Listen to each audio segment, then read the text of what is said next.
pollster Scott Rasmussen. Scott, welcome back to Houston's Morning News, sir.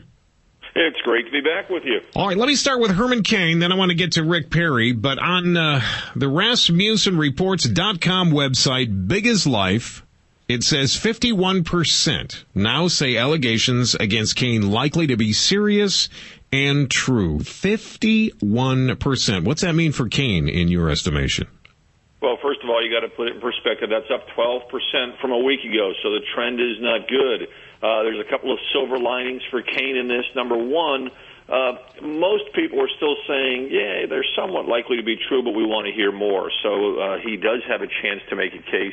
Also, 2 out of 3 voters nationwide, 67%, say Cain's ethics are at least as good as most politicians. And while that may not be the greatest scale to be compared against when you're running for office, those are your peers. Now, you also have found that 60% of those polled by you say Obama is at least as ethical as most politicians. Was that surprising to you?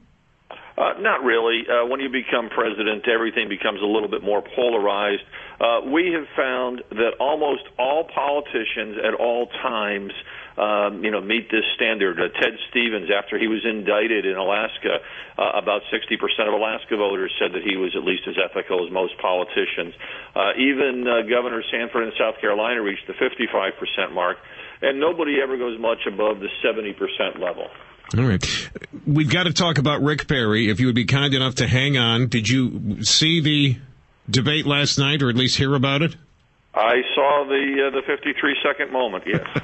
Okay. As Drudge is calling in this morning, Scott Rasmussen joining us. Let's take a quick break. We'll come back. We'll get Scott's thoughts on whether or not the campaign can rise from this, or was that the final nail in the coffin? We'll get back to Scott Rasmussen in just a second. Back to Matt Patrick. Good grief.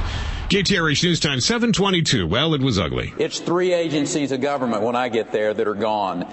Commerce, education, and the, what's the third one there? Let's see. You need 5. Oh, 5. Okay. So commerce, education, and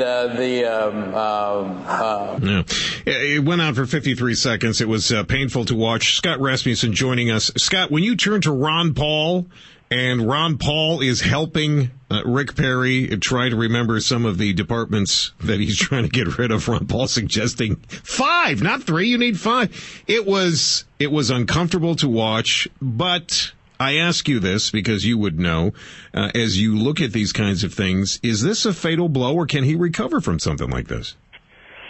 It's a difficult blow. The only comparable situation I can remember was Jan Brewer running for governor of Arizona last year, had a 16-second moment where she couldn't say anything, and that didn't hurt her because it was a general election, it was a partisan fight, and she was on the side of most voters on the Arizona immigration law. I think this just reinforces some images of Rick Perry in the debates. And also, I think it's significant. He couldn't come up with a Department of Energy after releasing his big energy program. It just raises some uncomfortable questions. But having said all that, not a single voter has cast a vote anywhere. I don't think any of the candidates should get out of the race until Iowa and New Hampshire and let voters have their say. And let's see if these things really matter. Most voters very skeptical about the debates, very skeptical about the moderators, and very skeptical about the coverage of the debates. So let's let the voters have their say. All right. Scott Rasmussen joining us this morning always puts a great take on things. Scott, we appreciate your time as always.